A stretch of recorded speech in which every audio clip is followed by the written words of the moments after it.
देखिए आज के 17वें क्लास में हम जानेंगे आज के संधि की बनाने का जो नियम है उसकी अन्य प्रजाति अन्य प्रकार। तो आइए जानते हैं संधि के अन्य प्रकार। तो ये आज के हमारे सब्जेक्ट हिंदी व्याकरण में, देखिए हिंदी ग्रामर में टॉपिक हमारा क्या होगा। तो ये टॉपिक है संधि की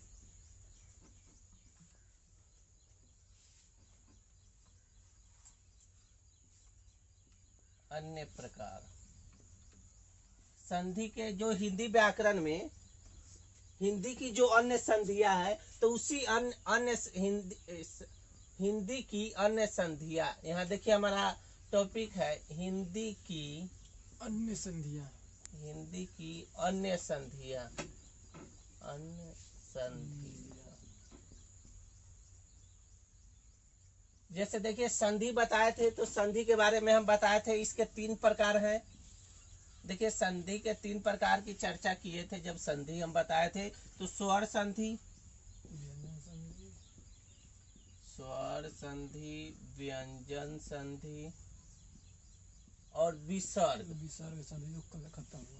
विसर्ग। तो स्वर संधि की भी चर्चा करा दिए हैं, व्यंजन की भी और विसर्ग की भी। इसके अलावे कुछ अन्य संधियां बच जाती है जिसके बनाने के तरीका हम समझेंगे। तो स्वर संधि के बनाने का तरीका व्यंजन का और विसर्ग का, लेकिन कुछ ऐसी संधियां है जो इन तीनों से हटकर है जिसको अन्य संधि में हम जोड़ेंगे। जैसे ये तीनों संधि के बनाने के जो नियम है, इसके अलावे कुछ नियम बच गए हैं जिसके बारे में आज हम चर्चा करेंगे। तो देखिए अन्य संधियां जो है, अन्य संधियां में व्याकरण के ही प्रकार है, लेकिन इनका वर्णन न स्वर व्यंजन में किए हैं, न स्वर में, न व्यंजन में, न विसर्ग में। तो आज का हमारा टॉपिक है उन बनाने वाले संधियों के बारे में जिनका वर्णन अभी तक नहीं हुआ है। आज जो छूटा हुआ उस टॉपिक है उसके बारे में चर्चा करेंगे। तो देखिए आज का जो हमारा पहला है बनाने का नियम, संधि बनाने का नियम।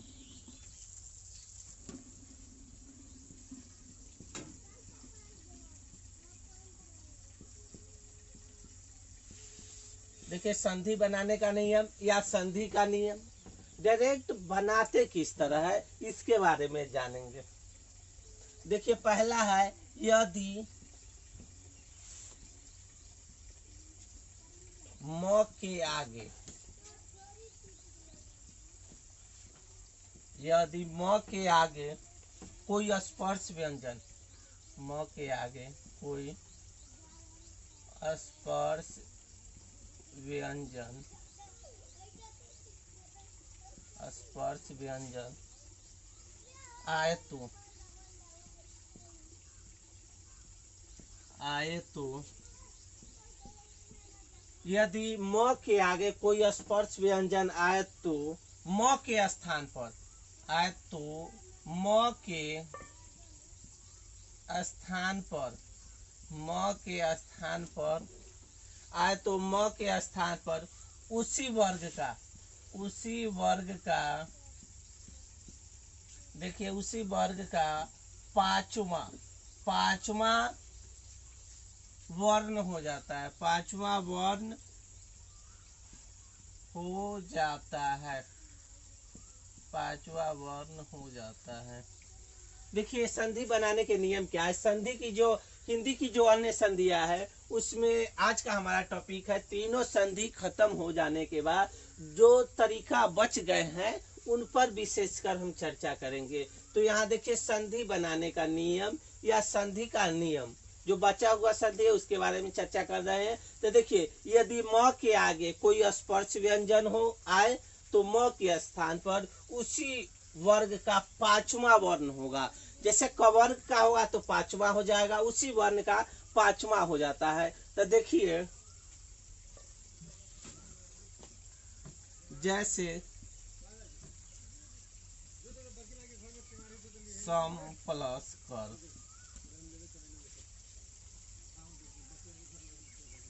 घम प्लस टा, सम प्लस च। देखिए तो म के आगे स्पर्श व्यंजन में क है, तो इसी क का पांचवा अक्षर, तो देखिए पांचवा अक्षर क्या होगा, तो पांचवा अक्षर होगा शंकर, तो इसको हम शंकर भी लिखते हैं। देखिए पांचवा अक्षर अंगा में बदल जाएगा। उसके बाद घंटा का देखिए, तो घन प्लस टा, देखिए घंटा, ये जो घंटा है तो म के स्थान पर क्या हो जाएगा, तो यही म के स्थान पे अगर ट है तो ट ठ ड ढ न हो जाएगा, घंटा हो जाएगा इसी के स्थान पे। उसके बाद देखिए यहाँ यहाँ देखिए सम प्लस जय है, तो सम प्लस जय होगा तो क्या हो जाएगा, संजय, ये जो चय है संचय, तो इसको लिखते हैं संचय, संचय। देखिए ये जो बीच में शब्द है इसको देखिए, तो इसको हम लिखते हैं क्या, मुख्यतः संजय लिखते हैं। देखिए अगर इसको हम देखिए यहाँ च है, तो इसका जो पांचवा वन है तो मुख्यतः इसको संचय लिखते हैं, इसको शंकर लिखते हैं, इसको घंटा लिखते हैं। तो देखिए बनाने के नियम में ज्यादा समझने की आवश्यकता क्या है, म के आगे स्पर्श व्यंजन होगा तो म के स्थान पर उसी वर्ण का पांचवा हो जाएगा। तो मुख्यतः इसमें समझने वाली बात है, म के आगे स्पर्श व्यंजन हो तो म के स्थान पर उसी वर्ण का पांचवा अक्षर हो जाएगा। तो पांचवा अक्षर देखिए यहाँ पे क्या है, स्पर्श व्यंजन में समझ जाइए, स्पर्श व्यंजन में जो क ख ग घ से लेके और य लब तक पूरा जो आता है उस सब व्यंजन में आता है। तो यही स्पर्श व्यंजन में देखिए यहाँ क आया है तो क का पांचवा अंग हो जाएगा। यहाँ देखिए ट है तो ट क्या न हो जाएगा, च का तो अर हो जाएगा। इसी तरह बनाने का जो नियम है, म के आगे स्पर्श व्यंजन हो और म के स्थान पर उसी वर्ग का पांचवा अक्षर, पांचवा जो वर्ण होगा ऊपर योग में आ जाएगा। अब आइए दूसरा नियम जानते हैं।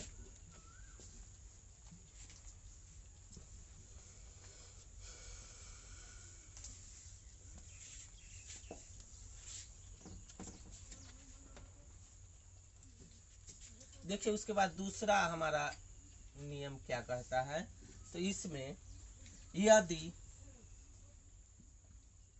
यदि यदि र या स के आगे के आगे न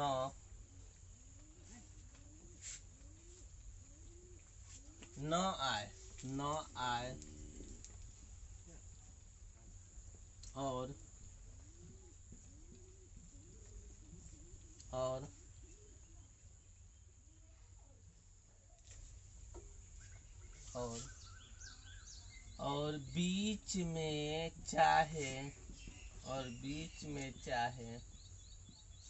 और बीच में चाहे स्वर का वर्ण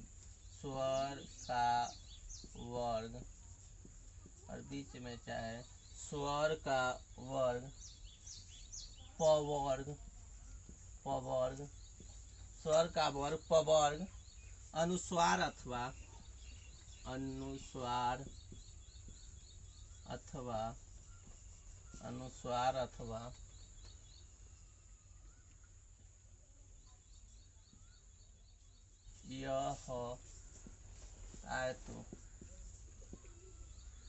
यह आए तो न के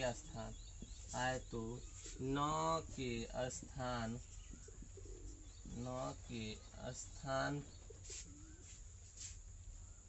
पर न हो जाता है। जैसे देखिए भूस प्लस उसके बाद है राम प्लस आयन परी प्लस मान।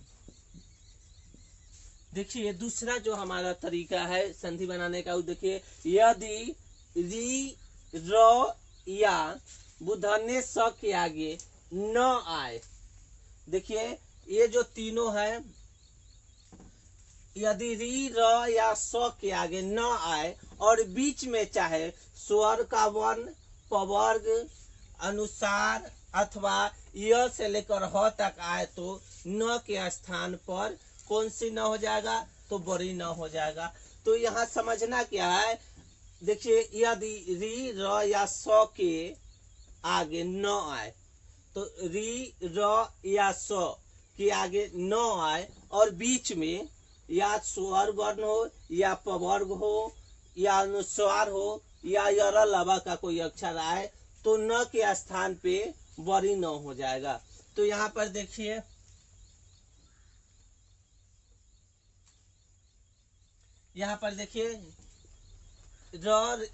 री र या स के आगे न आए, तो यहाँ देखिए स के आगे, यहाँ देखिए स के आगे क्या आ रहा है, स्वर आ रहा है और स्वर के बाद देखिए यहाँ पे न का प्रयोग हो रहा है।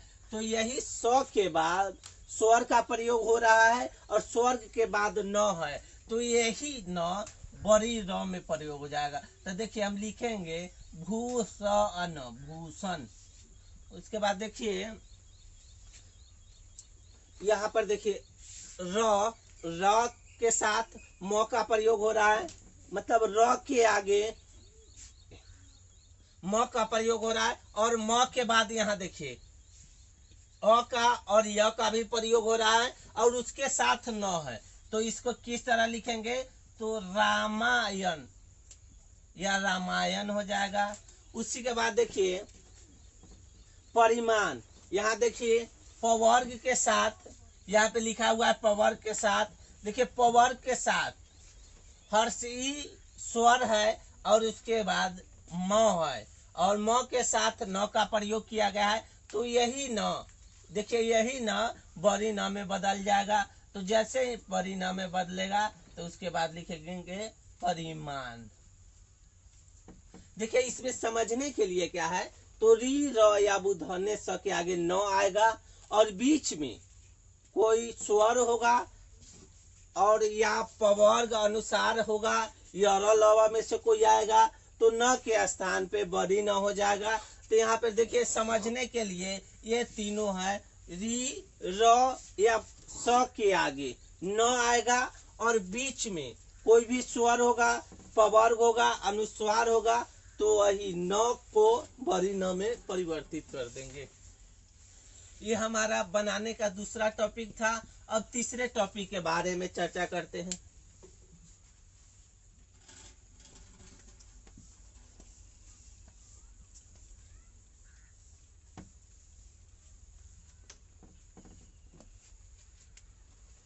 देखिए हमारा तीसरा तरीका, देखिए तीसरे तरीका में है यदि म के आगे, यदि म के आगे, यदि म के आगे कोई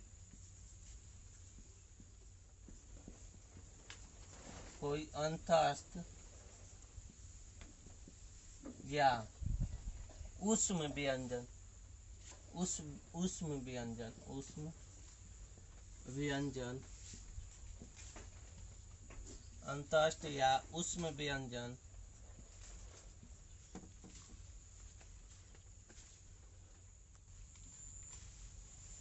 देखिए तीसरा जो हमारा नियम है, यदि म के आगे कोई अंतस्थ या ऊष्म व्यंजन, अंतस्थ या ऊष्म व्यंजन आए तो, ऊष्म व्यंजन आए तो,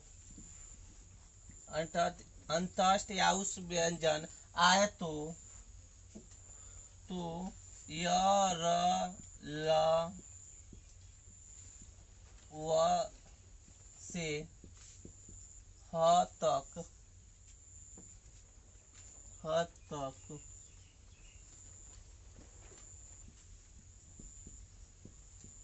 आए तो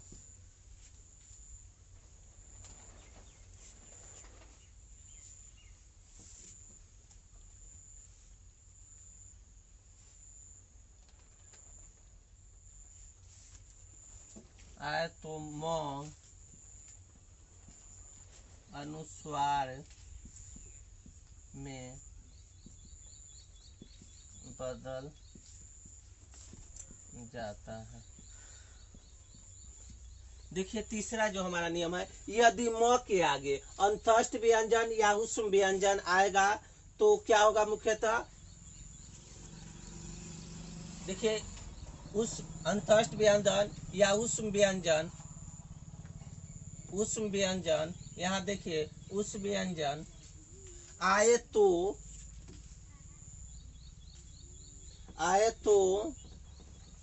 म अनुस्वार में बदल जाता है। तो देखिए अंतस्थ व्यंजन किसको कहेंगे, तो यर ल व तक क्या होगा, अंतस्थ हो जाएगा और उसके बाद तलावे सा बुधने सा डंटी सा ह, तो ये उष्म व्यंजन हो जाएगा। तो यर लव से लेके ह तक 4 अंतस्थ व्यंजन है और 4 उष्म व्यंजन है। तो देखिए अंतस्थ व्यंजन यहाँ लिख देते हैं। देखिए अंतस्थ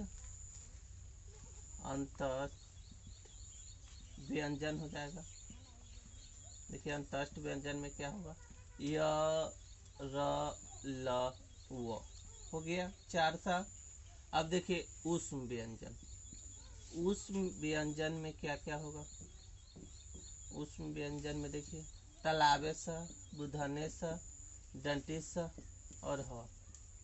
देखिए तो यहाँ पे क्या कह रहा है, यदि म के आगे कोई अंतस्थ या उष्म व्यंजन मतलब यर लव से लेकर ह तक आए तो म अनुस्वार में बदल जाएगा। तो यहाँ मुख्यतः यही देखना है से म के आगे कोई अंतस्थ या उष्म व्यंजन तो नहीं आ रहा है, अर्थात यर लव का कोई शब्द अगर आएगा तो म अनुस्वार में बदल जाएगा। तो अंतस्थ व्यंजन में यहाँ समझ लीजिए यर लव से ह तक आता है और उष्म व्यंजन में देख लीजिए तलावे सा बुधने सा और डंटी सा आता है। तो अंतस्थ व्यंजन में कौन कौन से शब्द आ रहे हैं, यर लव तक और उस व्यंजन में तलावे सा बुधने सा डंटी सा ह, तो ये चारों आ रहा है। अब उदाहरण के माध्यम से जानते हैं।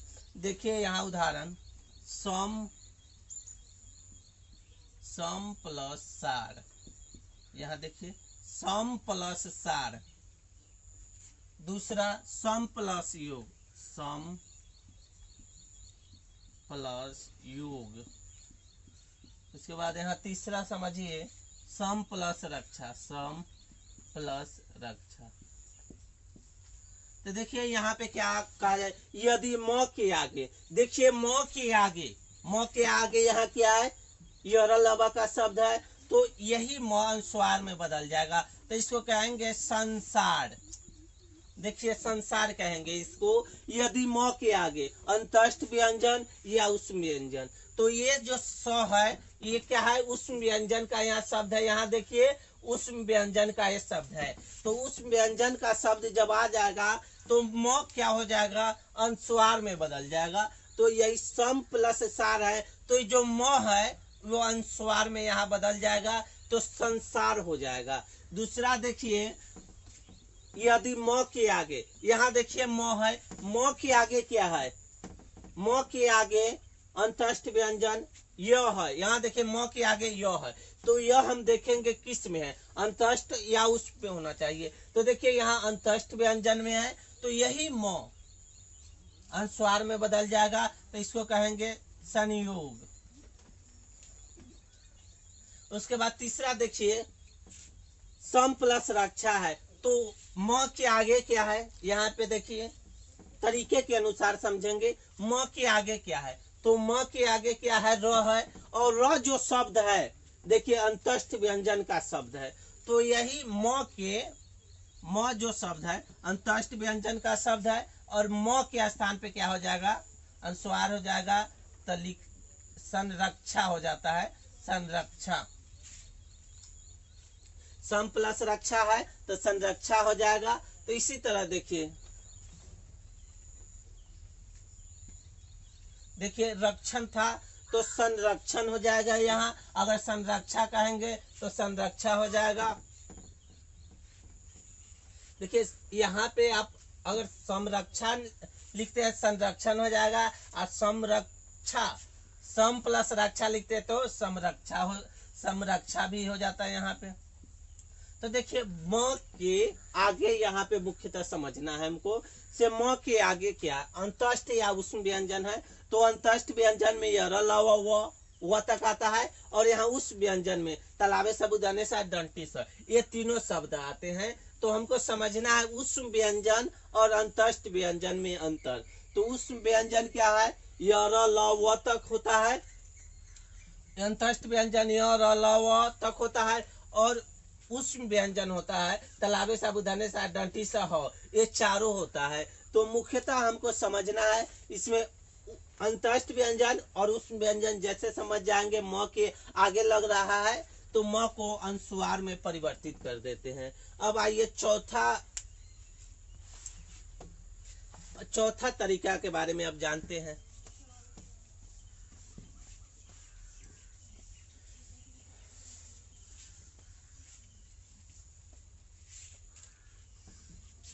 देखिए चौथा तरीका है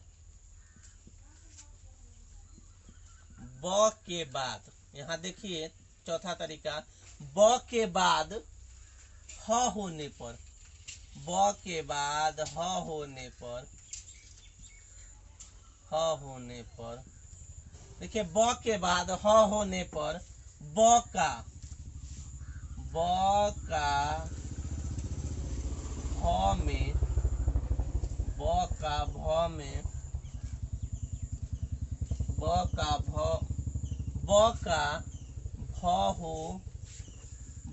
भ हो जाता है। देखिए ब का भ हो जाता है, ब का भ हो जाता है और ह का लोप हो जाता है। देखिए और ह का लोप हो जाता है, ह का लोप हो जाता है। देखिए ब के बाद ह होने पर ब का भ हो जाता है और ह का लोप हो जाता है। यहाँ पे देखिए ब के बाद अगर ह आ जाएगा तो ब भ में बदल जाएगा और जो ह होगा वो स्वतः ही समाप्त हो जाएगा, अर्थात उसका लोप हो जाएगा। तो जैसे देखिए जब प्लस ही,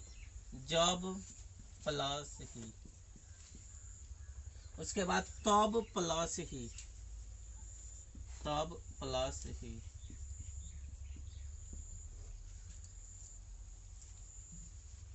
जब प्लस ही तब प्लस ही, उसके बाद देखिए सब प्लस ही, कब प्लस ही।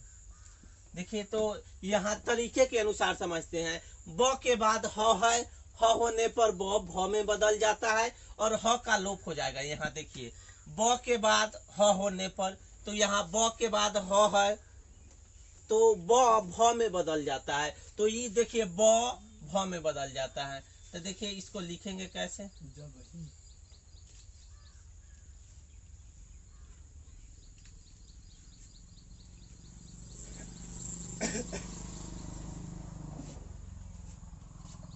देखिए ब के बाद ह होने पर ब भ हो जाता है और ह का लोप हो जाता है। तो यहाँ देखिए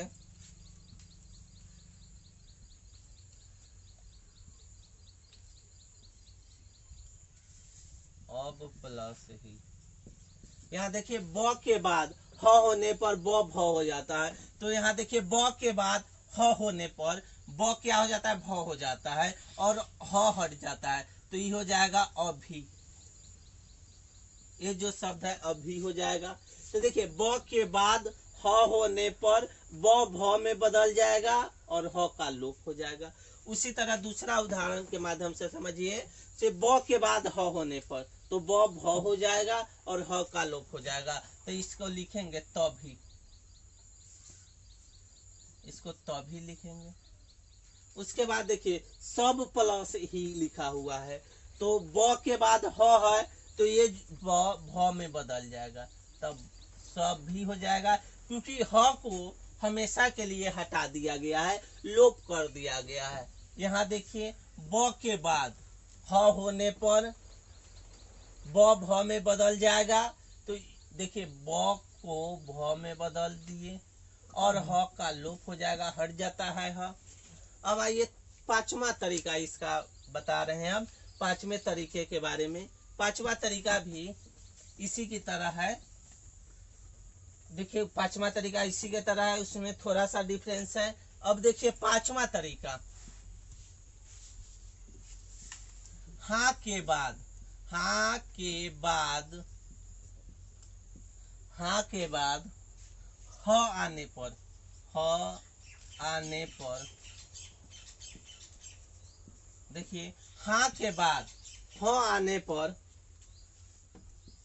हाँ का लोप हो हाँ का लोप हो जाता है, हाँ का लोप हो जाता है,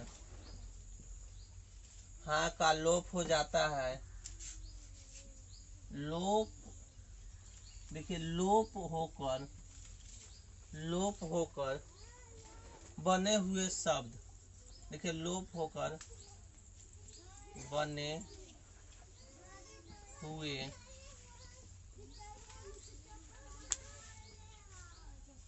चलो स्टार्ट हो गया।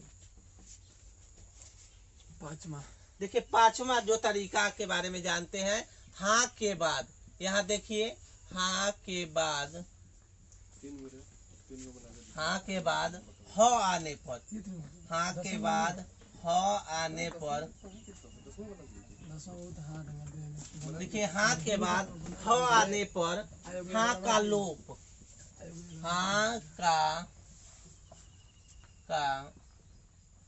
लोप, हाँ का लोप होकर, हाँ का लोप होकर बने, हाँ का लोप होकर बने हुए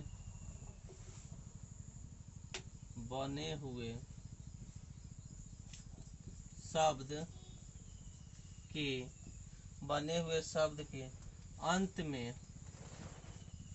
अंत में अनुस्वार लग जाता है, बने हुए शब्द के अंत में अनुस्वार लग जाता है। देखिए क्या होगा, हाँ के बाद ह आने पर हाँ का लोप हो जाता है और बने हुए शब्द के अंत में अनुस्वार लग जाता है। जैसे देखिए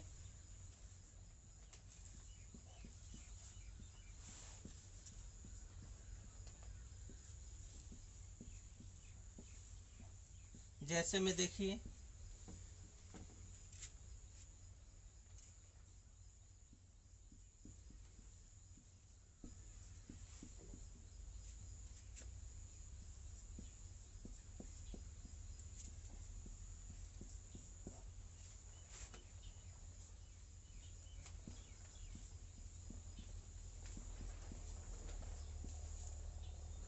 देखिए हाँ के बाद हो आने पर हाँ का लोप हो जाता है। यहाँ मुख्यतः देखिए हाँ के बाद हो आने पर हाँ का लोप होकर बने हुए शब्द के अंत में क्या होता है, अनुस्वार लग जाता है। तो यहाँ देखिए हाँ के बाद हो आने पर हाँ का लोप हो जाएगा, तो क्या हो जाएगा, सब जो ही, और अनुस्वार यहाँ पे लगा दिए।